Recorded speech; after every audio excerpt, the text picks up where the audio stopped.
Viewer discretion is strongly advised. What you're about to hear is a verbatim reading of testimony delivered by Capricorn Clark during the Shaun Diddy Combs trial on May 27, 2025. These are the actual words spoken in court by the prosecution, the defense, and Capricorn Clark herself.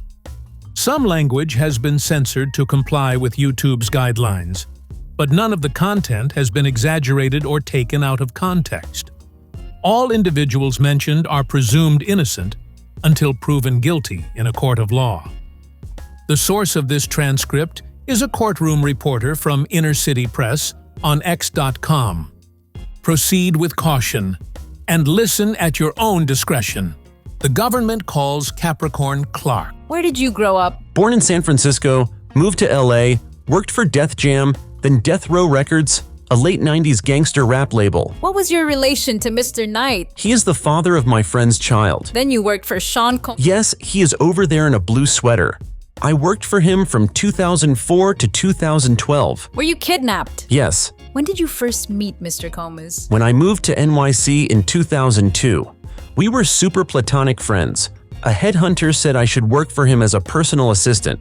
I did until 2006. Your duties? Shadow him from Wake Up. Then what? Head of women's for Shaun Jean. How long? A year. Then? Global brand director for Shaun Combs. Name and likeness due diligence to grow the brand.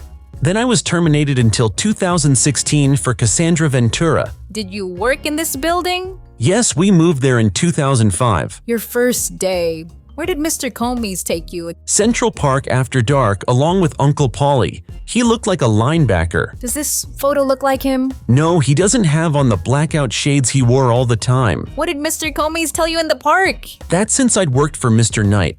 If anything happened, he might have to kill me. How did you take it? Seriously, it had gravitas. How did you react? I said, I didn't have anything to do with that stuff. What was Paulie's role? All aspects of Mr. Combs' movements to keep him safe. There were also D-Rock, Roger Bonds, and Ruben. Who's Drock? A good friend of Biggie Smalls, running back type body. Did you ever observe Mr. Combs with a gun? Yes, in my home. And did he talk about it? He, Mr. Combs, told Chris Lighty he had a gun. He had a problem with 50 Cent.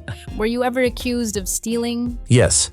It had been given to me. It was on loan. It went missing? Yes. What did you do? I called 1440 and told them to lock it down. What did Uncle Paulie do? He questioned me 3 hours. You went home to Queens with Uncle Paulie? He searched my house. Where did Uncle Paulie take you? 1710 Broadway.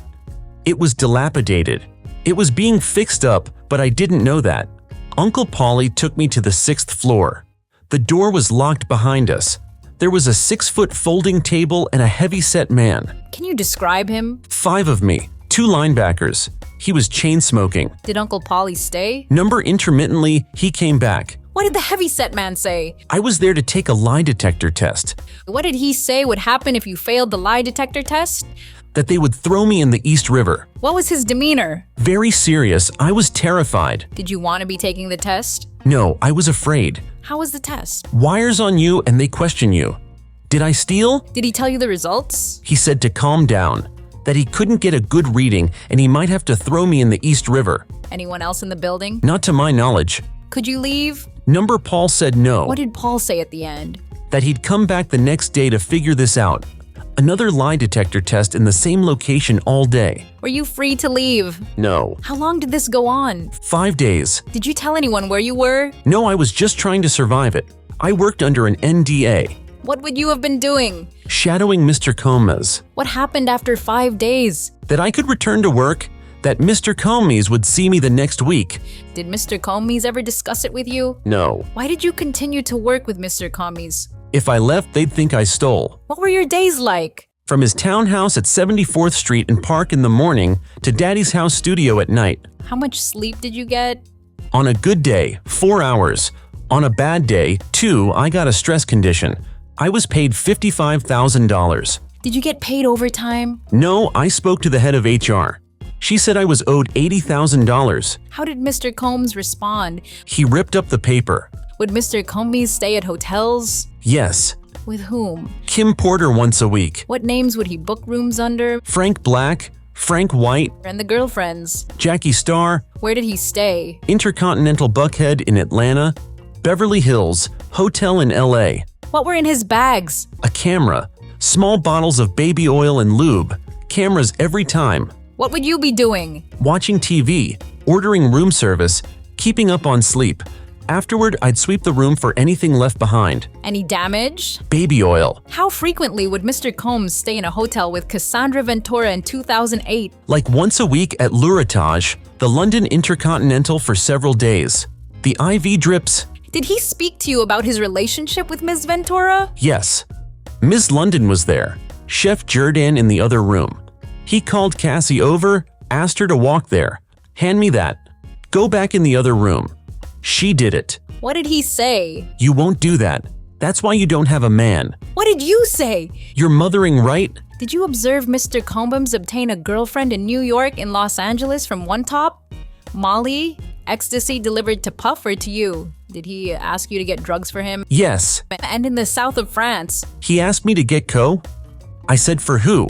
Why? I wasn't going to do it, given how my mother died. Who did Mr. Combs say they were for? He said not me. Did you get them? Yes, through the Spanish security guard. He also got prescription drugs in my name. They were in the toiletry bag I'd carry or security. What about bulk cash? Yes, 100,000 euros coming back from Europe. Where'd he get it? Club bookings in Europe. He'd keep it, then give it to security, then into his bedroom. Personal safe. Was Mr. Combs with you? Personal safe fighting. Yes, at Star Island. He told me you are not to leave this house. Pharrell Williams was brought in by boat. I returned Mr. Walker to Palm Island. He called and said, "Where the F are you? You can't have a life." Did you leave your employment? I did. But you returned as global brand director. Why? He was impressed by what I did in the job I'd left for a couple of albums. He said you wouldn't have to work directly for me. What were you doing for Ms. Ventura? Managing her image, maximize the optics for her. For Shaun Combs, he had final approval on everything in LA, Where did you live? a gated community.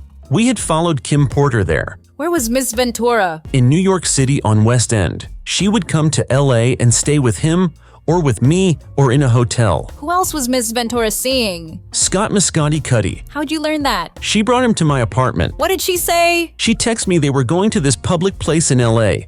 I told her it was a bad idea and to delete the text. Why? If Mr. Combs learned about Mr.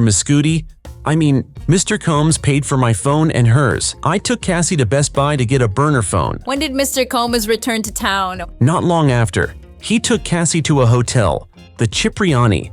And then December 22nd, 2011, between 5:30 and 6 a.m., there was banging at my door. What did you see through the peephole? A furious Puff, What was his movement? pacing with something in his hand. Did you open the door? I did. What was he wearing? Button-down sweater, torn pants, and he was holding a gun.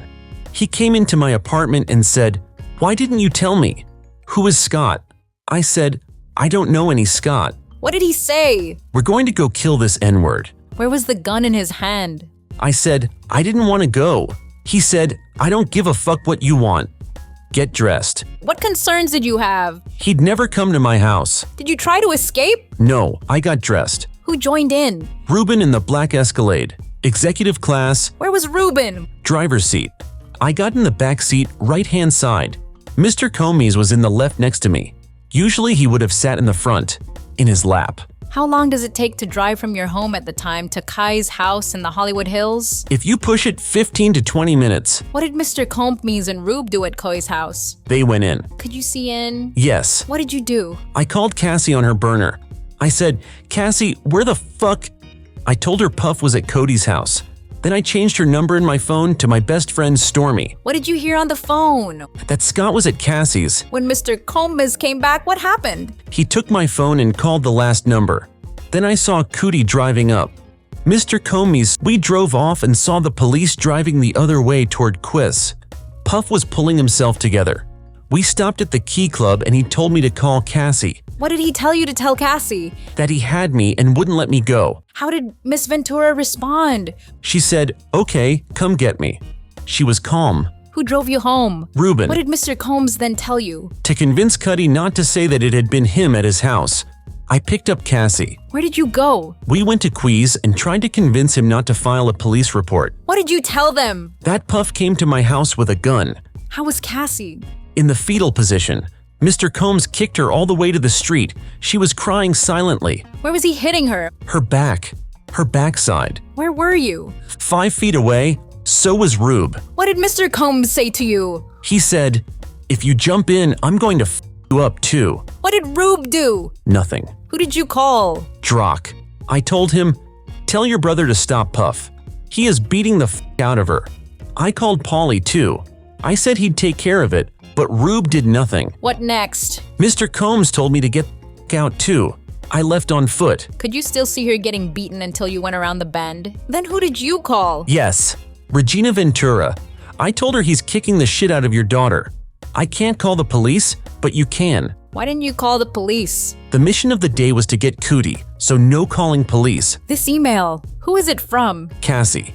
She wrote that he would be releasing tapes about me and he would have someone else hurt me and Scott Muscooty. Do you recall if you responded to this? I don't. How many times did Mr. Combs threaten you? I'd say 50 times. Drock was there just doubling down on whatever Puff was saying in the moment. Who is Harvey Pierre? The president of Bad Boy Records. I told him Puff had kidnapped me. What did Harvey Pierre tell you? He said, "That's crazy, but it's going to be okay." I got a termination notice. I was accused of not properly putting in for the vacation I was on.